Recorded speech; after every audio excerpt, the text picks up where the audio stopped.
नमस्कार। कार्यक्रम खास मुलाकात में आपका बहुत बहुत स्वागत है। और आज इस कार्यक्रम में हमारे साथ भारतीय जनता पार्टी के एक ऐसे चेहरे हैं, एक ऐसे युवा नेता हैं, मैकेनिकल इंजीनियर हैं वो, लेकिन स्क्रीन पर जब वो आते हैं अपने विचारों के साथ, अपने वक्तव्य के साथ, अपनी पॉलिटिकल आइडियोलॉजी के साथ, तो एक अलग खनक और चमक उसमें दिखती है। कारण उनका अपना अध्ययन, जिस विचार के प्रति उनका समर्पण है, उस विचार के प्रति और उस गहराई तक उतरना। क्योंकि आप किसी विचार के साथ होते हैं तो या तो आप उसके अंधभक्त हो जाते हैं, और या फिर उस विचार को आप ऐसे आत्मसात करते हैं कि उससे जुड़े हर पहलू को रेशा रेशा अभिव्यक्त करना आपको आता है। तो मुलाकात करिए। मेरे साथ हैं राज्यसभा सदस्य सुधांशु त्रिवेदी जी, जो राष्ट्रीय प्रवक्ता का धर्म निभाते हैं। सर, बहुत स्वागत करता हूं। नमस्कार। सुधांशु जी, थोड़ा सा इस इंटरव्यू को मैं अनौपचारिक भी रखना चाहूँगा। राजनीति की धारा चुनने का विचार क्या परिवार में कोई था, या आप जब अध्ययन कर रहे थे उसी समय ये विचार, ये बात मन में आई कि मुझे राजनीति की धारा में जाना है? विद्यार्थी परिषद से आपका जुड़ाव रहा, बाद में मोर्चा की तरफ मुड़े। थोड़ा सा आपके बारे में। जी देखिए, राजनीति से तो कोई पारिवारिक संबंध तो कोई भी नहीं है। बचपन से अंतर्राष्ट्रीय राजनीति के विषयों में मेरी रुचि बहुत थी। जी जी। जैसे बहुत बच्चा था मैं, चौथी क्लास में पढ़ता था। 1981 अक्टूबर में अनवर सादात की हत्या हुई। जी हाँ। आज इस समय जी जी। इजराइल और हमास वाला विषय चल रहा है ना। जी। तो उस समय मैंने अपने पिताजी से पूछा कि ये बहुत अखबारों में आ रहा है, ये क्या मामला है? तो उन्होंने बताया कि अरब इजराइल के बीच में 4 लड़ाइयाँ हो चुकी हैं। फिर अमेरिका ने कैंप डेविड अकॉर्ड कराया। इजिप्ट पहला देश बना जिसने कि इजराइल को मान्यता दी, जिसके प्रतिक्रिया में कुछ कट्टरवादी लोगों ने अनवर सादात की हत्या की। तो मुझे मतलब 4th क्लास में उस विषय का एक बेसिक वो समझ में आया। जब मैं 8th क्लास में आया तो मैंने उसको पढ़ा और तब से मेरी थोड़ी रुचि हो गई। फिर जब छात्र जीवन में आया तो संघ में मेरी सक्रियता बढ़ी, और फिर संघ में कुछ दायित्वों का विश्वविद्यालय स्तर पे निर्वहन भी किया, विद्यार्थी परिषद का भी। फिर वहाँ से लखनऊ के संघ में, वहाँ से फिर भाजपा में इन्वॉल्वमेंट होता चला गया। इस तरह से राजनीति की तरफ आपका आना जो, और उसमें एक और भी कारण था कि जब मैं पास आउट हुआ तो मैं सिविल सर्विसेज एग्ज़ाम देना चाहता था, पर मेरी उस साल डेट ही नहीं, 21 साल एज ही नहीं पूरी हो रही थी। अच्छा। तब 1 साल के लिए मैंने सोचा कि कोई ऐसी एडहॉक की जॉब की जाए जिसमें तैयारी करने का मौका मिले। तो वो सभी रीज़न रहे कि मैं इस तरफ धीरे धीरे इधर की तरफ चले। इसी को नियति भी कहते हैं कि वो उम्र अगर आपकी होती 21 साल तो हो सकता है धारा। नहीं, वो कहते हैं ना कि तुलसी जस होतव्यता तैसे मिले सहाय। आप न जावे ताही पर ताही तहाँ ले जाए। क्या बात। आप नहीं तय करते हैं। It is not you who goes there, it is your destiny which takes you there. जी। आप विज्ञान के विद्यार्थी रहे, जो सोच आपको बचपन से मिली और जिसको आपने आत्मसात किया, कभी विज्ञान से उसकी टकराहट नहीं हुई कि सारी चीज़ें वैज्ञानिक हैं, या फिर इतनी गहरी जड़ें जम चुकी थीं उस विचार की कि आपने विज्ञान को उसके मददगार के तौर पर ही देखा? देखिए, विज्ञान ही मेरा मुख्य विषय था। मेरा जो इंटरेस्ट का विषय था वो थ्योरेटिकल फिजिक्स थी। जी। और जो मैंने विज्ञान का अध्ययन किया, और संयोग से मुझे भारतीय संस्कृति और दर्शन का अध्ययन करने का भी मौका मिला। माता पिता दोनों ही शिक्षक थे। तो जब मैंने साइंस की कसौटी पर कसने का प्रयास किया तो चीज़ें जो हैं वो हमारे विचार के पक्ष में आती हुई नजर आई।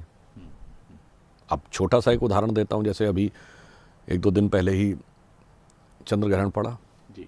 सूतक लगता है। सूतक लगता है। इस बार रात को 1 बजे पड़ा था, 4 बजे से मंदिरों में बंद हो गया था। तो ये तो हजारों सालों से चला आ रहा है। जी। इतना एग्जैक्ट कैलकुलेशन कौन किसके धर्म ग्रंथ में है कि चंद्र ग्रहण का या सूर्य ग्रहण का एग्जैक्ट टाइम? आज तो नासा की ऑब्जर्वेटरी बताती है, जो 60-70-75 साल पहले थी नहीं। हमारा तो 5000 साल से चलता चला आ रहा है।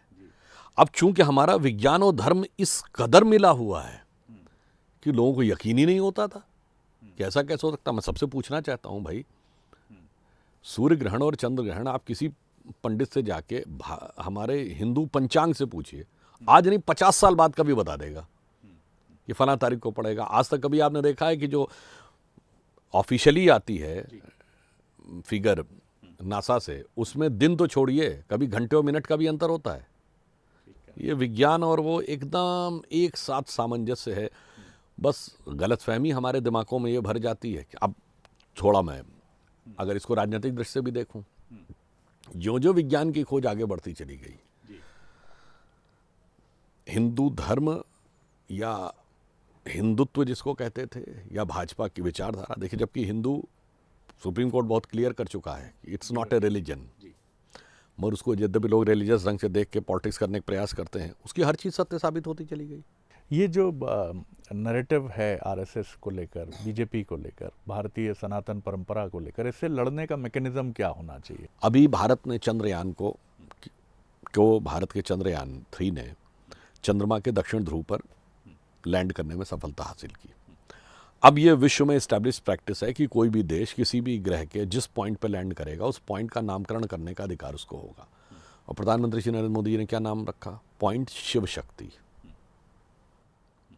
अब आप ये बताइए, पॉइंट शिव शक्ति जब आप कह रहे हैं, तो आप ये दर्शा रहे हैं कि विज्ञान की सबसे ऊंची, यानी हमारी ये साइंटिफिक अचीवमेंट का, पर उसी के साथ आप किसको जोड़ रहे हैं? शिव शक्ति का क्या अर्थ है? एकमात्र देवता हैं जो अर्धनारीश्वर हैं दुनिया में। बताइए, मैं चैलेंज के साथ पूछता हूं, कोई दुनिया में दूसरी सभ्यता संस्कृति बताइए जहां गॉड में 50% मेल और 50% फीमेल को स्थान दिया गया हो। अर्धनारीश्वर सिर्फ हमारे यहाँ शिव शक्ति उसके प्रतीक है।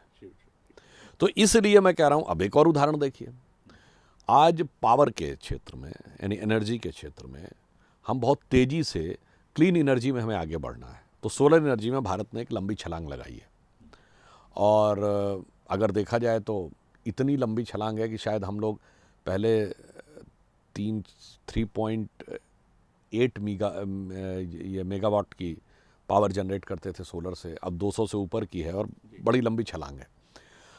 अब आप देखिए, गुजरात के मोढेरा में एक पहला गांव बना है जो टोटल सोलर से चलता है। सारे 1300 घर हैं, वो सब सोलर रूफ पैनल से काम कर रहे हैं, यानी सारी ऊर्जा की आपूर्ति सौर ऊर्जा से। ये आधुनिक भारत का प्रतीक है। इंटरनेशनल सोलर अलायंस बनाया मोदी जी ने, आधुनिक भारत का प्रतीक है। परंतु उसी मोढेरा गांव में सूर्य भगवान का मंदिर भी है। अब ये उस आधुनिक भारत और प्राचीन ज्ञान का संगम है। हम अब अभी देखिए, आप घर में कभी पूजा करते हैं, मैं सारे लोगों से कहूँगा, आगे से पूजा की एक एक पद्धति को आप गौर से देखिएगा। उसमें 9 ग्रह बनाए जाते हैं। तो जब पंडित आपसे कहते हैं ना, ये वाला इस पे चढ़ाइए, ये वाला इस पे चढ़ाइए, तो सूर्य कहाँ पे होता है उन 9 ग्रहों में? सेंटर में होता है। जो आपके पाटे के ऊपर या जमीन पे बनाए जाते होंगे 9 ग्रह, उसमें सेंटर में होता है। अभी सेंटर में सूर्य है। अभी 350 साल पहले आप तो कह रहे थे कि उसको अपराधी घोषित कर दो, और हमारे यहाँ तो सेंटर में। अब इसके बावजूद अगर किसी को सनातन धर्म में डेंगू, कोरोना वायरस नज़र आता है, तो वो वायरस उसके दिमाग में घुसा हुआ है। और वो वायरस क्या है? वो एम वायरस है। एम वायरस मतलब जी, Macaulay virus of 19th century, Marxist virus of 20th century. उसके अलावा एक मार्केटिंग का वायरस भी घुस गया है। चौथा एम फैक्टर है मनी।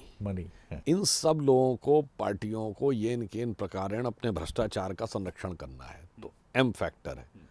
और एक और एम फैक्टर है, वो भी जो समझने वाले समझ रहे हैं, ना समझे वो अनाड़ी है जी। अब मगर इसका जो जवाब है वो भी एम फैक्टर है। वो क्या है? इस सारे वायरस की वैक्सीन भी मोदी वैक्सीन है। तो आप ये समझिए कि उस वैक्सीन के लिए, जैसे कोरोना में था ना, फर्स्ट डोज, सेकेंड डोज और बूस्टर डोज। तो फर्स्ट डोज 2014 में थी, सेकेंड डोज 2019 में थी, अब बूस्टर डोज 2024 की आप क्या भूमिका देखते हैं? क्योंकि अल्पसंख्यकों ने, ऐसा माना जाता है कि बड़ा धैर्य दिखाया है, बीजेपी को समझने की भी कोशिश की है, और जिस तरह मोहन भागवत जी के रिसेंट पास्ट के वक्तव्य हैं, और भारतीय जनता पार्टी ने भी एक निरंतर, जैसा माना जाता है फ्रंटली, उससे उसका स्टैंड एक बहुत सदाशयी प्रतीत होता रहा है हमेशा। क्या आप देखते हैं कि एक शिफ्ट हमें मिलेगा? पसमानदा मुसलमानों की बात प्राइम मिनिस्टर करते हैं, कहने वाले ये भी कहते हैं कि ओबीसी में जल्दी इस समूह को देखा जा सकता है। क्या कुछ एक शिफ्ट हमें आगे, सो कॉल्ड शिफ्ट, हमें देखने को मिलेगा? जब हम अल्पसंख्यक की बात करते हैं, तो मैं ये भी पूछना चाहूँगा अपने विपक्ष वालों में, किस अल्पसंख्यक की बात कर रहे हैं? 0.1% वाले पारसियों की, जिन्होंने शानदार अचीवमेंट्स किए हैं। देश का सबसे पहला उद्योगपति JRD टाटा, देश का पहला न्यूक्लियर साइंटिस्ट होमी जहांगीर भाभा, देश का पहला फील्ड मार्शल सैम मानेकशॉ, या 1% वाले जैनियों की जो इनकम टैक्स में सबसे ज़्यादा कंट्रीब्यूशन देते हैं, हाईएस्ट टैक्स में, या 1.8% वाले सिखों की जो सबसे इंटरप्रेन्योर कम्युनिटी है, या उन यहूदियों की जो शायद अब 60 या 70 हज़ार 5-7 हज़ार भारत में बचे हैं। किस अल्पसंख्यक की बात हो रही है? अल्पसंख्यकों में जिसका प्रचंड बहुसंख्यक है जो, उसकी बात हो रही है। वास्तविकता ये है कि उसके बारे में जो बात हो रही है वहाँ पर विषय अल्पसंख्यक का नहीं है, वहाँ एक कट्टरपंथी मानसिकता को पोषण देने की बात है। छोटा सा उदाहरण देना चाहता हूँ, अगर हम प्रिसाइजली अब बात कहें मुस्लिम समाज की बात। मुस्लिम समाज में ये बताइए, भारत के मुस्लिम नहीं, पूरे आलम इस्लाम में, include all the 56 countries, Islamic country, doctor APJ Abdul Kalam से बड़ा साइंटिस्ट कोई हुआ नहीं। हमने तो उनको राष्ट्रपति बनाया। अब बताइए, तो उन्होंने उनको छोड़ दिया, ये तो भाजपा ही हो गए। कोई सेक्टर नेता बताइए जो कलाम साहब के नमाज जनाजा में गया हो, उसकी फ़ोटो हो। डॉक्टर कलाम के मेमोरियल की कितनी लोगों की फेसबुक पे फ़ोटो हैं? शायद उंगलियों पे गिनने लायक होंगे। ये अंतर है। अब बताइए, वीर अब्दुल हमीद की शहादत की 50वीं वर्षगांठ 2015 में हुई। मोदी जी ने उनकी पत्नी को भी बुला के सम्मानित किया। कितने लोग जाते हैं वीर अब्दुल हमीद के घर पे? पहली शहनाई उस्ताद बिस्मिल्लाह खां ने बजाई थी 15 अगस्त 47 को लाल किले पे। कितने लोग गए उस्ताद बिस्मिल्लाह खां के घर पे? इसलिए यहां पर मुस्लिमों में अच्छे और सच्चे मुसलमान के साथ नहीं रहना है। राष्ट्रवादी और बुद्धिवादी मुसलमान आज की डेट में कंटेम्प्रेरी पॉलिटिक्स में जितने मुस्लिम्स हैं, लेकिन क्या ये लोग, मैं एक बात, केरल के गवर्नर जी, जो हैं अपने आरिफ साहब, जी, आरिफ साहब से बड़ा विद्वान कोई नेताओं में हो तो बता दे मुस्लिमों में। मुस्लिम धर्माचार्यों की बात नहीं, क्लरिक्स की बात नहीं कर रहा हूँ, मौलवियों की बात, धर्माचार्यों, मगर वो साहब वो हो जाते हैं। इसलिए मैं कह रहा हूँ, इनको अच्छा और सच्चा मुसलमान नहीं चाहिए, इनको बुद्धिवादी राष्ट्रवादी मुसलमान नहीं चाहिए, अपराधी और आतंकवादी चाहिए। इसलिए इनके हीरो कौन है? अफजल जहां, याकूब मेनन। अब बताइए, दिग्विजय सिंह जी कहेंगे जाकिर नायक शांति का मसीहा है, हाफिज साहब हैं, ओसामा जी हैं, ये सब दिग्विजय सिंह जी के बयान हैं। उनकी सरकार कहेगी 26/11 का हमला हाफिज सईद ने कराया, और दिग्विजय सिंह उस पुस्तक का विमोचन करेंगे जो कहेगा 26/11 RSS ने कराया। अपनी सरकार के खिलाफ बोल रहे हो भाई, कुछ भी करना। अभी देखिए हमास के लेके, मतलब CWC ने अपने प्रस्ताव में फिलिस्तीन के पक्ष में बोला, ठीक है बोलिए, हमास का उल्लेख ही नहीं। प्रियंका गांधी का ट्वीट हमास का उल्लेख ही नहीं। जो कहते थे भारत जोड़ो यात्रा के समय कि जुड़ेगा भारत जीतेगा इंडिया, अब वो कह रहे हैं जुड़ेगा कट्टरपंथी जीतेगा हमास। तो ये है राहुल गांधी की मोहब्बत की दुकान की असली तस्वीर। वो पहले एक ऐड आता था ना, बुलंद भारत की बुलंद तस्वीर। तो ये है इनके मोहब्बत की दुकान की असली तस्वीर, हमारा हमास। और देखिए, गहरी समझिए सोच कि एक समाज को तो फिलिस्तीन तक जोड़े रहो, हमास तक भी जोड़े रहो, और दूसरे को उत्तर दक्षिण में भी तोड़े रहो, अगले पिछड़े में भी तोड़े रहो, तमिल और हिंदी में भी तोड़े रहो, ताकि इधर तोड़ कर टकरार करना है और उधर मोहब्बत का इकरार करते रहे। ये तो आप मान रहे हैं कि ये जो नुमाइंदगी करने वाले सो कॉल्ड मुस्लिम लीडर्स हैं, ये 20 करोड़ मुसलमानों के नुमाइंदे नहीं हैं। क्या वो रियल लीडर्स इमर्ज करेंगे जो अब्दुल हमीद, वीर अब्दुल हमीद को सेना नायक मानेंगे, जो APJ अब्दुल कलाम को? ऐसी तस्वीर आप आगे देखते हैं भारत में? मुझे ऐसा लगता है कि मुस्लिम समाज के सामने भी अब उसके सामने दो रास्ते हैं। एक, देखिए, बहुत दिन तक मुसलमानों की भावनाओं का दोहन होता रहा कि हम साहब अरब हमारे साथ है, ये उनके साथ है। बताइए, ये कहते थे कि जब राम मंदिर बनेगा तो मुस्लिम देश पेट्रोल देना बंद कर देंगे। आज क्या स्थिति है? राम मंदिर भी बन रहा है, यूनाइटेड अरब अमीरात के साथ हमारा बिजनेस कॉरिडोर बन रहा है, सऊदी अरब के क्राउन प्रिंस G20 के बाद एक दिन एक्स्ट्रा रुके, और मोदी जी को इन दोनों ने हाईएस्ट सिविलियन अवार्ड भी दिया है, और अबू धाबी में भी मंदिर बन रहा है। तो बहुत साफ समझ में आता है। बहुत पाकिस्तान के साथ अननेसेसरी, भारत के मुसलमान का संबंध नहीं है, मगर सब कांग्रेसी और जितने भी विपक्षी वाले जोड़ना चाहते थे। जो पाकिस्तान की हालत है, खाने के लाले पड़े, वो सब समझ में आ रहा। तो भारत के मुसलमानों के सामने दो चीज़ें हैं। एक गौरवशाली परंपरा है जिसमें वीर अब्दुल हमीद भी हैं, डॉक्टर कलाम भी हैं, भारत के पहले gallantry award winner brigadier Mohammad Usman भी हैं, जिसमें अशफाकुल्लाह खां भी हैं, जिसमें अब्दुल रहीम खाना जैसा कवि है, जिसमें सैयद इब्राहिम रसखान जैसा कृष्ण भक्त का इतना बड़ा कवि है। और हम लोग बचपन में याद करिए, जितने फिल्मों के शायर होते थे 10 में से 9 तो मुसलमान होते थे। आज क्यों नहीं? जितने फनकार होते थे, बड़े गुलाम अली खां, छोटे गुलाम अली, उस्ताद बिस्मिल्लाह खां, उस्ताद जाकिर हुसैन, उस्ताद अमजद अली खां, बड़े बड़े शायर हसरत जयपुरी, साहिर लुधियानवी, जोश मलिहाबादी, अकबर इलाहाबादी, जिगर मुरादाबादी, खुमार बाराबंकवी, ये सब के सब कहाँ चले गए? ये अब होने बंद हो गए। अब मुसलमानों में कौन आता है? अफजल गुरु, याकूब मेनन, जाकिर नायक, इशरत जहां, बुरहान वानी। ये क्या है भाई? ये अंतर क्यों आ गया? ये अंतर आया क्योंकि ये सब जो मैंने बताया, ये लोग पहले वाले जो पैदा हुए 1976 से पहले, जब ये देश सेकुलर नहीं था, और बाद में पॉलिटिक्स के तहत जो सेकुलर वर्ल्ड को डालकर in the darkest hour of democracy जो पॉलिटिक्स की गई, उसके बाद मुसलमानों को अपराध आतंकवाद से जोड़ दिया गया। अब उन्हें तय करना है कि उनका मुस्तकबिल किधर होगा। इम्पॉर्टेंट बात है, इम्पॉर्टेंट बात है। 2 सवालों से ख़त्म करूंगा। मध्य प्रदेश में बड़े नेता भी उतरे, प्रयोगधर्मी भारतीय जनता पार्टी का स्टेप माना गया इसको।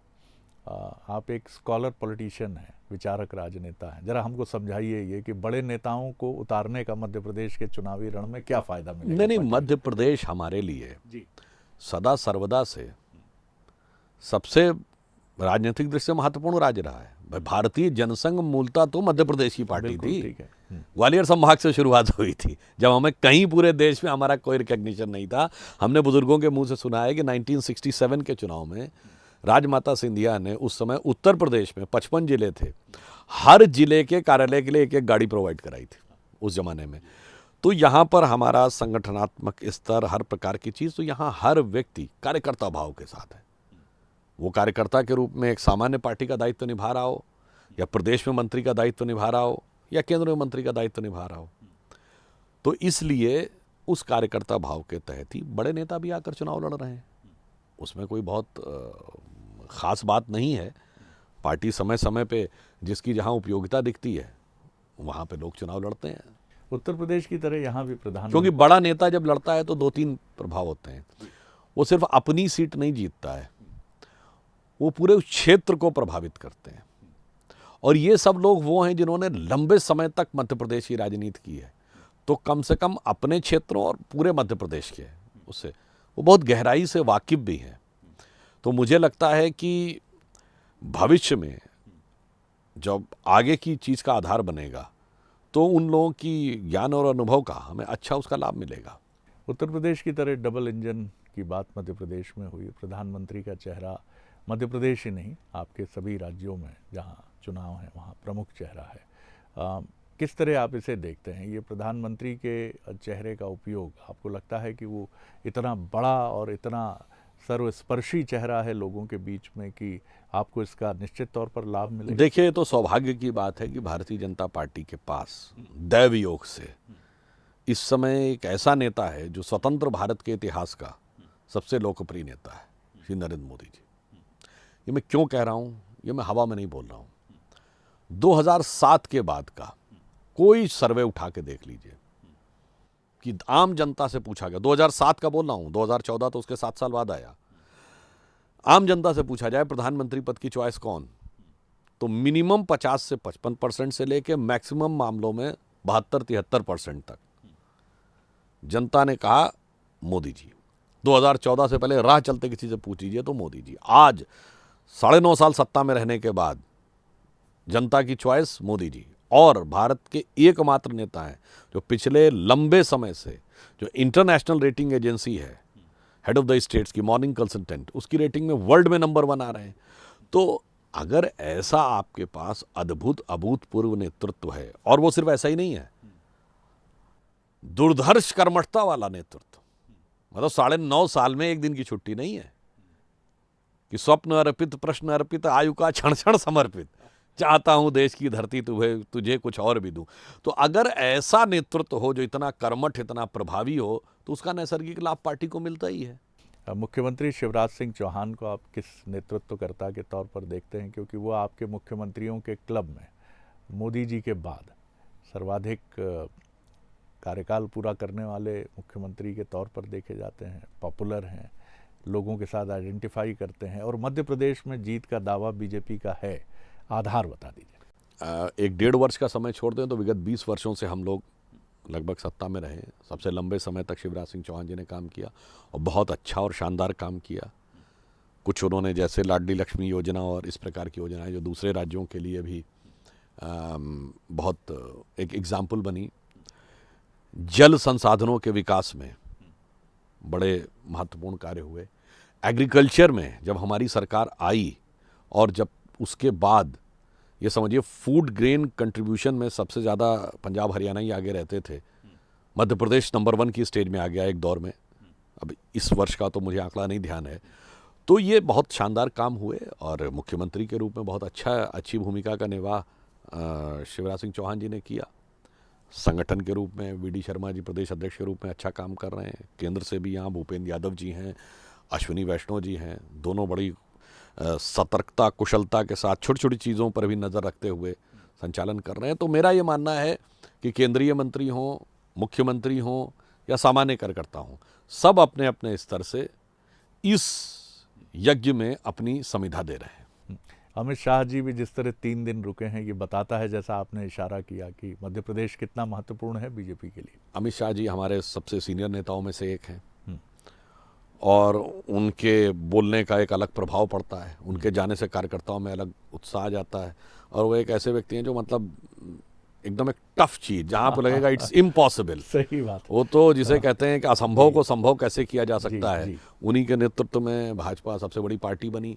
तो मानी हुई बात है, मैंने आपसे कहा ना कि उतने ऊंचे मुकाम पर बैठे हुआ कोई कार्यकर्ता हो तो अमित शाह जी भी अपने को कार्यकर्ता भाव से ही मानते हैं। तो देखिए मध्य प्रदेश का चुनाव वो याद करिए, हैदराबाद के म्युनिसिपल कारपोरेशन चुनाव में भी गए थे, लोग नकार रही है तो म्युनिसिपल कारपोरेशन क्या। नहीं साहब, वो पूरी उस कर्मठता के भाव से, कार्यकर्ता भाव से कि म्युनिसिपल कारपोरेशन चुनाव का वो भी है। मध्य प्रदेश तो इतना महत्वपूर्ण चुनाव है तो क्यों नहीं आएंगे। तो वो दर्शाता है कि हमारे यहाँ सब लोग पूरी तन्मयता के साथ, चाहे वो शीर्ष स्तर पर प्रधानमंत्री जी हों, अमित शाह जी हों, शिवराज जी, सब लोग मिलकर लगे यह कार्य कर रहे हैं। 5वीं बार फिर बीजेपी दावा है आपका सरकार। मुझे लगता है इसमें कोई किंतु परंतु की संभावना नहीं है।